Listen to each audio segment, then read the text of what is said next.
Dudes to Dads is a podcast to help men understand and navigate the transition of being a single dude into a family man. How do we make sense of it all? Well, we probably won't be able to, but let's go ahead and have some fun trying.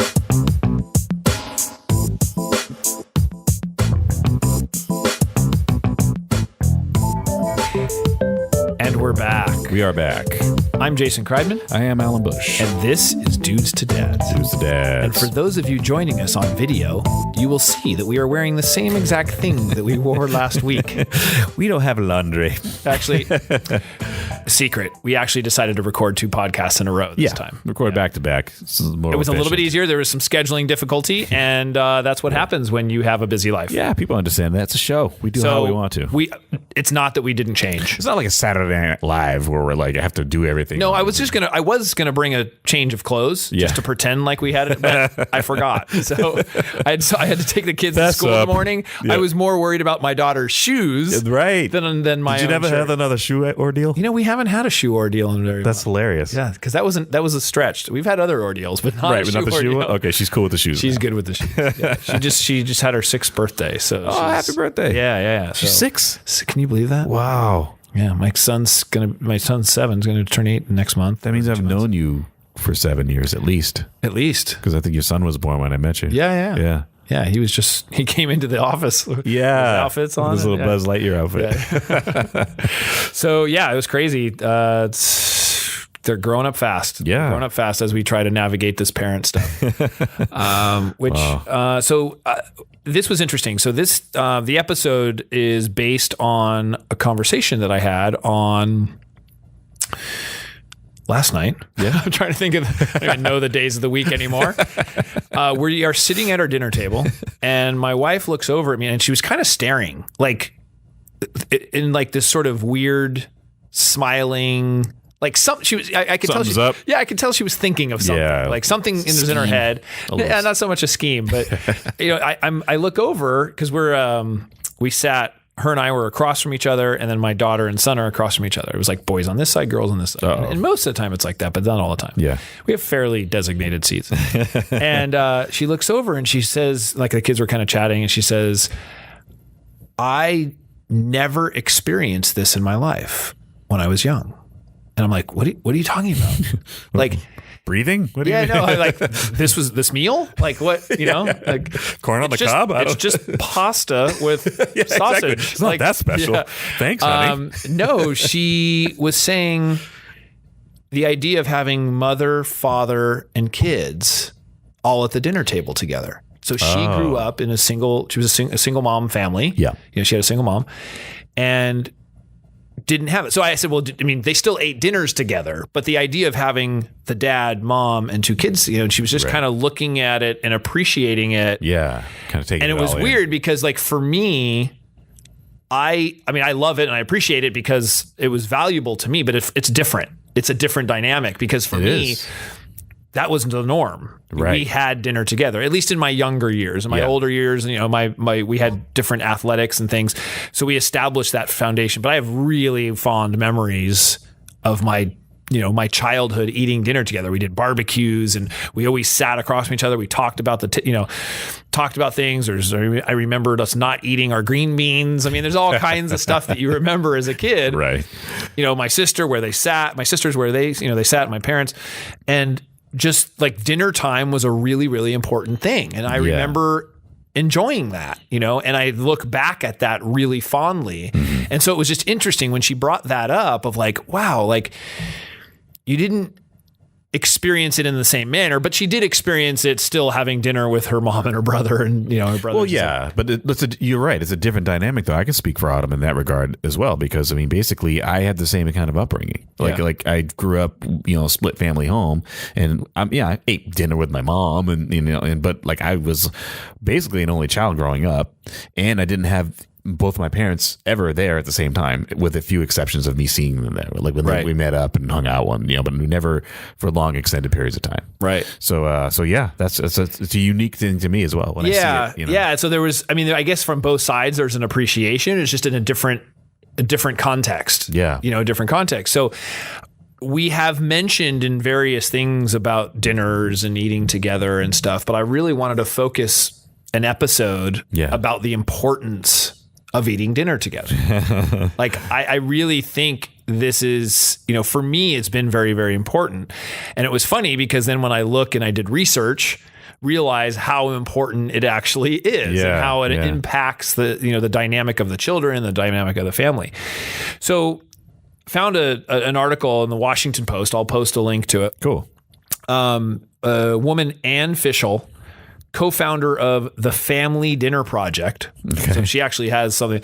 So now she went to some school named Harvard. I don't know. I've heard of it. Or she's a professor at Harvard. So So professor at Harvard Medical School. Yeah. Harvard Medical School. So she may know a thing or two. I don't know. But she's author of a book called Home for Dinner. And we'll put a link to this. And it was great. So obviously a proponent of this as well, and offered some anecdotes and some data, I guess, if you will. So wanted to go over a couple of these and kind of talk about them. So the first one was young kids learned 1,000 rare words at the dinner table compared to only 143 words from parents reading storybooks aloud. Interesting. So they learned a lot more language just by virtue of natural conversation. Correct. Gotcha. So the conversation at dinner is more dynamic. There's a lot, maybe the dad and mom are talking to each other, or whatever. Maybe you should change your bedtime story thing where you and your wife get together and just start talking about stuff randomly. My kids don't like that. It's actually, my kids pointed out, actually, I'll tell you about what happened at work. They had a conversation with us, and both kids said, when we're at the dinner table, we want to talk to you.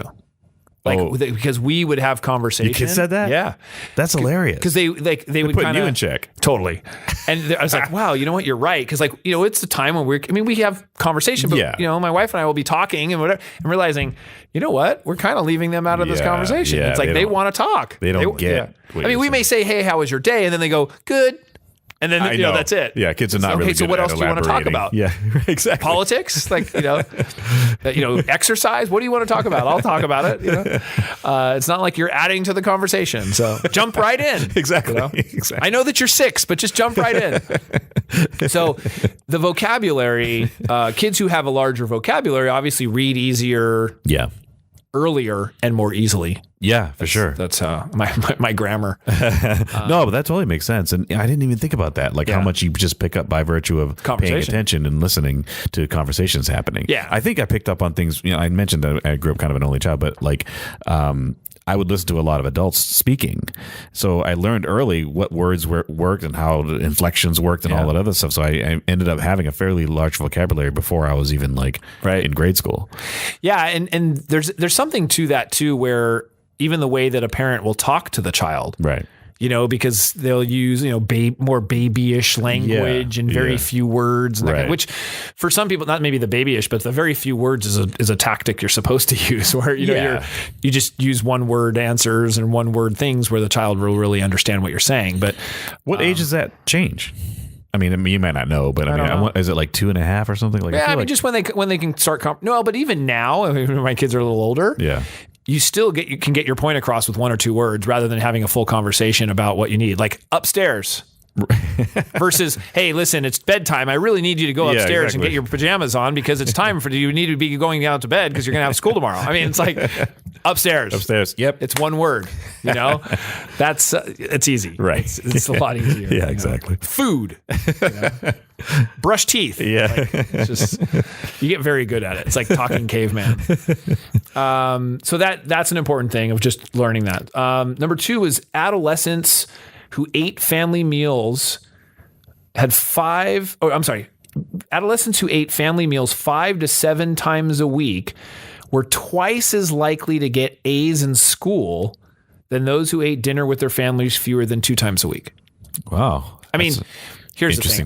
I'm not a statistics major, but I know there's correlation and there's other stuff of necessarily causation and all that. But of understanding that, somebody who is more likely that the parent is spending more time with the child and, that kind of stuff. Yeah, but, so there is something to be said. But in general, That's interesting. That is interesting. Yeah, regardless. I mean, you're right, though. There's the fact that people are doing that with their parents. Likely they're raising good kids or whatever. So. Right. Well, they're spending more time. Spending more time. Not necessarily raising good kids. Right. It's true. Yeah. One doesn't cause the other. Yeah, exactly. Causation. You're right. Time is one element. It doesn't mean it's going to work. The other one. So number 3, children who eat regular family dinners consume more fruits, vegetables, vitamins, and micronutrients, as well as fewer fried foods and soft drinks. Obviously, because... Well, I was thinking if you're making dinner versus if you are going out to eat. And or you're eating fast food. If you're doing a family food type of thing, and again, it might be just the likelihood of someone doing those type of things with their kids is likely to be home. Well, but I think sometimes, especially I've witnessed it where, let's say you have sports, there's not a lot of time. Cooking a meal is not ideal in those situations unless you are really dedicated to it. For sure. Whether you meal plan, whether you have shortcuts, or you have, parents sharing the roles where they can do that kind of thing. Well, in your case, sometimes you have your kids help you make the meal. Right? That's right. Yeah. Guacamole night or whatever it was. Absolutely. Guacamole night, taco night. Taco night, yeah. Yeah, no, absolutely. Well, that means it takes longer. But right. It doesn't take shorter amount of time when the kids are helping you. It takes longer. No, but I would venture to say what happens is when you are in sports, I mean, this is totally stereotyping, but when you're in sports or doing some activity and you're getting picked up and you're like, hey, I'm hungry, and you just go through the drive-through somewhere just to get the food because the kid is hungry. Right. And whether you eat or not or whatever. And, and it's like, so the one parent's eating with the kid just because it's that time and you're hungry, while another parent could still be at work or another, you're going all over the place. Yeah, for sure. You're doing that kind of stuff. I got to say, this is a tangent, but it's related to what you just said. Like, teach your kids early to eat properly. I mean, I realize that when I see that's one to grow on. It's one, and that's one to grow on. That was when I was a kid. Fruits and vegetables were the norm, and then like fast food was like a rare treat that we'd get once in a while. So and we got it. I got it anyway, and it wasn't like it was that rare. Every other week we'd get something. It depends on how the parents ate. Yeah, and that's the thing. I ate like my family did, and then, unfortunately, both my grandma and my mom were great cooks. Right. They used to like to cook. They actually like cooking. So but I would say if you are the parent who's going to fast food and getting the kid fast food after, let's say, athletics and all that stuff, you're probably eating it too. Oh, for sure. So that's, it starts with your own self. So I would guess, I don't know, I mean, this is a total assumption, but I would guess if you're a really healthy person as far as what you eat, you're not doing that and then bringing your child to fast food. Right. Or whatever. I mean, or having your kid eat that. But, I can imagine it happens to where that you used to be healthy and then now things got so hectic that you just got lazy.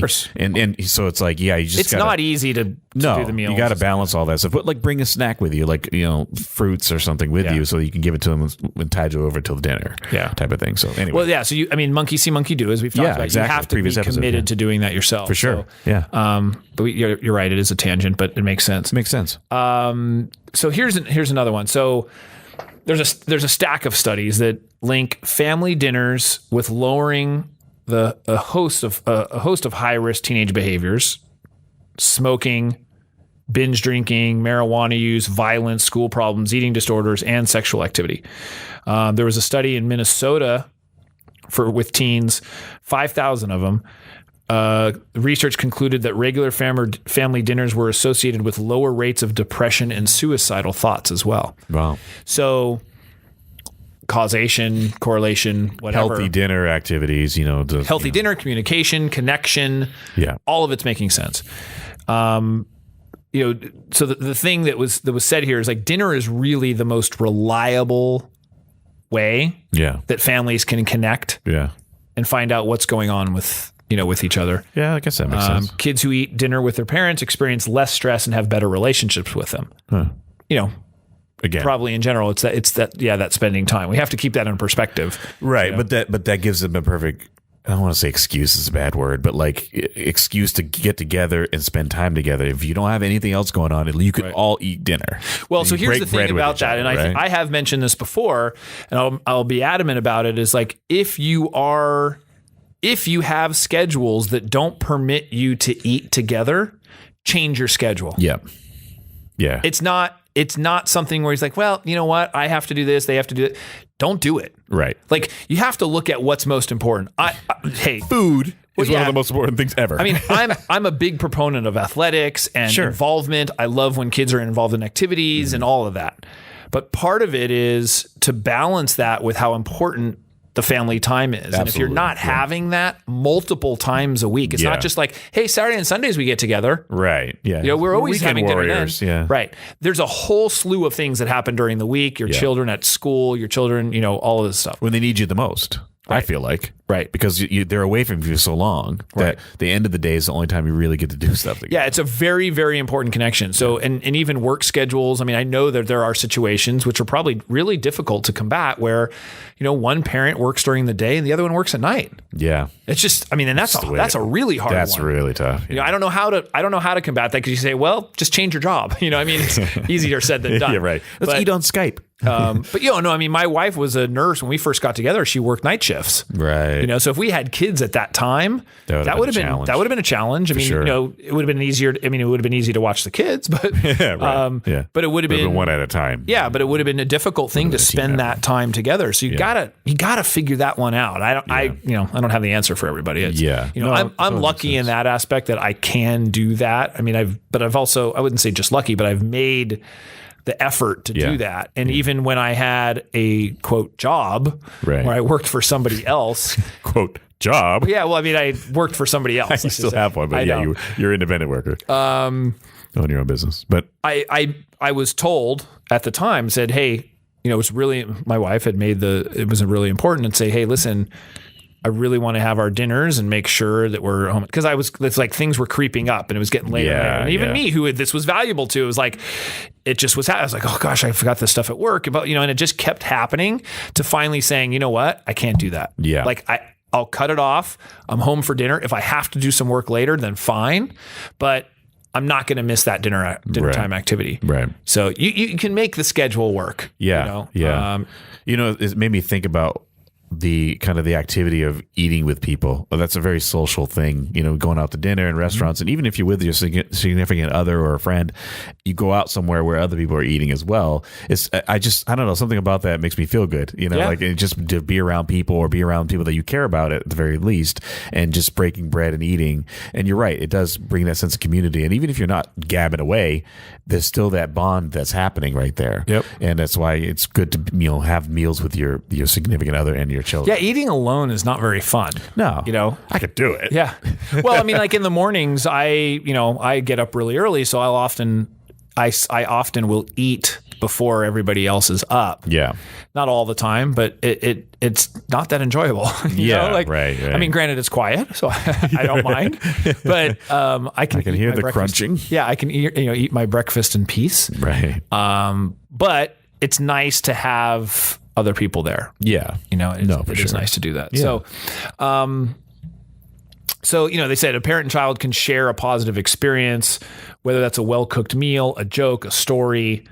All of these small little moments create a stronger connection away from the table. Yeah. You know, and that's really what it's about. So one of the other things I saw another article that was about couples eating together, and I saw how this applied to the family in general. But basically, this was talking more like what you were saying about just eating with somebody else. Yeah. You know, not necessarily just the family, but eating with somebody else. It's by Jules Clancy of stonesoup.com. I'll put a link to that. This actually appeared on Simple Marriage, but I'll put some links on the page. Okay. So the first one was just kind of similar to what we talked about before, is eating together helps you connect. Mm-hmm. So no question, it helps connect you as a couple, you know, just eating together and having that meal, breaking bread as you called it. Right. I really like this one. It provides us an opportunity to practice gratitude. Mm-hmm. So especially for the kids. Yeah. I mean, whether you're religious or not, and you're saying grace or you're saying thank you or whatever, but also sharing at mealtime what you're thankful for. Mm-hmm. So, or what you love about each other. I mean, the stuff that I said we do with like that love fest or feast. Yeah, or right. You know, where you'll go around the table and you'll say, here's why I love you, or here's what, something like that, or something you did fun today, or whatever it is. But also the idea of gratitude, of not only thanking for the meal, Although it's funny because sometimes we say, thank you, Mr. Costco. When it's like, thank you, Mom, for making the dinner. Thank you, Dad, whatever. We say, thank you, Mr. Costco. Because we just buy. You're welcome, children. We buy in such big bulk, a lot of the same stuff. So it's like, it's pretty funny. That's funny. They have everything there. Now, when you're in situations when you're in like a restaurant, I guess you mentioned sharing or being grateful, but like sharing your meals with each other. If you order different family things, style, family style, or if you have a separate meal, hey, you want a little bit of this? Yeah, I do that all the time with either friends or a significant other I'm with at the time, and say, oh, do you want some of my blah blah blah? And it's just like a sharing activity. And if you teach kids that too, they can learn that same. Yeah, that's true. I mean, like at home, you kind of all eat the same thing. Yeah. You cook one big thing and everyone eats the same thing, but like it's different when you're at a restaurant. At least in our family, we do. Yeah, I mean, there's some families that like they'll make 4 different meals. I don't know how they do that, but I've seen chefs. it. I've heard it. But they have a sous chef. No, but just the kids demand that they're not going to eat what the parents eat, and so really? Like, that exists. We just like, well, then you don't eat. Yeah, no, that's we've talked about that. Yeah, exactly. Eating together helps you relax. I'd say that you're not as in a hurry to finish the meal. Yeah. Whereas when you're alone, you're in, like, for me, like I think about breakfast, it's like I'm in a hurry because I got to go take a shower, get ready, leave. So it's so inconvenient. Right. Whereas like for dinner, we're not in as much of a hurry. Yeah. Like we're sitting down to have the meal, to enjoy the time. Yeah. I may still eat very fast as I do. Well, that's the nature of how you do things. I remember sitting with my father and his wife at the time were always on the road when he was building the company called ABBA. Mm-hmm. And they'd eat so quickly. Like I'm like, what? I barely got into my food. Yeah, did you even taste the food? Did you did you just pull it like a snake and just swallowed it whole? It's just big funnel. Exactly. They basically just got so accustomed to eating quickly because they were always on the go. Yeah. So when they weren't on the road and on the go, still eating the same pace, and they're sitting down, chilling out, but it's I know. Well, people say that, or when you have a ton of kids and like you have to eat because otherwise you won't get any food. Like if you want seconds, you have to hurry up and eat your first. Poor kids who grow up in these giant homes, like 12 kids. Oh goodness! Sorry, there's none left. Yeah, we ran out. Eating together encourages mindful eating. So in other words, you're more likely, which is kind of it's kind of the same thing, is you're being more mindful of your food, and so you're eating slower as well. Or maybe you're tasting it better, and like you're appreciating it. And enjoying it more. So just being more mindful in general. Interesting. 5, eating improves nutrition, which was on the other list. Thinking about what would be good for the family, you think about that a little bit more. So whereas like when you're just eating for yourself, unless you're really disciplined, whereas when you think about your family, it's like, well, I want to provide a healthy meal for my family. Totally guilty of this. If I'm by myself and not nachos, or like pizza or fast food or whatever, just once in a while. I mean, I don't always delve in that, but I do know how to cook. But if I'm lazy, I'm like, I'll just grab whatever. Right. But if I'm with somebody, if you guys are going to cook, you and your girlfriend going to cook, it's like make a meal. Make a meal or go out somewhere where it's not so fast foodish. Like I just think about those things. If I'm going to get, even with just a friend, like if I'm just going to get a meal with somebody, I don't want to, with a few exceptions, but like generally speaking, I'm thinking, well, we should probably go somewhere and get something like sushi or something that's a little healthier. Yeah. But it's so funny. If I'm by myself, I'm like, I eat total crap. I have an apple and then crap. Right. No, that makes sense. Eating, and the last thing, eating together is fun. I mean, basically, you're talking, you're playing a game, you discuss your day. I mean, it's just the social interaction is enjoyable. So I like that you sent me a picture of one of the games that we mentioned on the show. It was like the tic-tac-toe with we were at the butter knives or something like that. Stuff like that. No, we played. We were at a Japanese restaurant. My kids and me. My wife was out of town. Oh, right. And so it was about keeping attention at the table. Yeah. To keep them occupied. Right. Yeah. And so we played tic-tac-toe with chopsticks and the wrapper of the chopsticks. It looked fun. Yeah. That's actually my avatar in some app that I have, like meditation app or something. Oh, funny. I've got that. That's awesome. But it just, you have to learn, especially with the children, to play games or enjoy it. And that's what we've talked about, like how to not make it electronic. Right. You're watching TV, and by the way, all of this stuff is negated if there's electronics or TV involved. Yeah, because you're completely, correct, distracted. Yeah, right. So, it completely negates every single one of these things. So, totally makes sense. So the assumption is that the TV is off. Right. That was something in my house growing up. I mean, I remember for dinners, it was like, okay, TV off, and it was like, we always are like watching something in the middle of something, but then it was like, okay, we're gonna eat. Like we just did not have the TV on. Yeah. I even sometimes, a lot of people like music. Yeah. And I don't know if I guess it's quite, I feel like sometimes that's even a distraction. I can understand that. Because we start singing it or if it's like but then it can be fun. Like, and even with the TV thing, like as much as I agree with you, back in the day when television was television, there was only a few shows on. Like sometimes we might be eating and watching the same thing and kind of laughing and enjoying it with each other. Like with my grandparents, we didn't chat a lot. But you think about that, but it is distracting. The TV, this is across all households. Yeah. But, like a TV is on, you're grabbing food, bringing it to the table, whatever, and watching TV as you eat the meal. Right. And they're like, well, I enjoy it. I get to watch, but but there's no interaction. There's no interaction between each other. Right. Exactly. It's like being at a movie theater. It's like, I mean, going on a date to a movie theater isn't that, there's no connection there. Being the dude of this episode. No, you get to enjoy it, but you get to enjoy the movie. I never understood why, like, when people would go on dates with somebody that they're just getting to know and go into movies, because you don't talk. Right. So there's no interaction. You're just sitting there watching the movie, and then you afterwards go, oh, did you enjoy it? And then it's kind of still funky and weird. Yeah, that wasn't my thing either. Yeah, it doesn't make any sense. So I always felt like you should go on a place where you have to kind of force each other to interact. At dinner, you sit in front of each other. Well, maybe that's why dinner and a movie, my parents used to do that a lot. So dinner and a movie. You talk during the dinner, get it all out, and then you get to watch the movie. Watch a movie, then you be quiet for a little while. Right. So I think that works. So, but overall, dinners, it's just a very, very important part of the day, a part of connecting with your kids, connecting with your family. Yeah. If you guys have any other tips or maybe reasons why dinner is important, or even share your experiences with dinner, that would be interesting too. Of like, how, whether it was when you grew up, or even now currently, with the children, some rituals of the that you do or whatever. Send an email, podcast@dudestodads.com, as well as Twitter, dudestodads, and Facebook. Also go to iTunes. Leave us reviews, 5-star reviews preferably, but go to iTunes and check us out. It really helps with the rankings and gets us a little bit more notice. And tell your friends about us. Yes. I mean, it's really cool when we see people sharing episodes. It's your iTunes and friends. Yes. But it's nice. I mean, because these are some episodes, and there's some great back episodes. Yeah. Check out the whole catalog. Provide interesting information. For sure. And I'm not just saying that because we said it. Other people have said that. Yeah, exactly. We've gotten feedback from other people. It's actually data. It's not just me thinking it's good.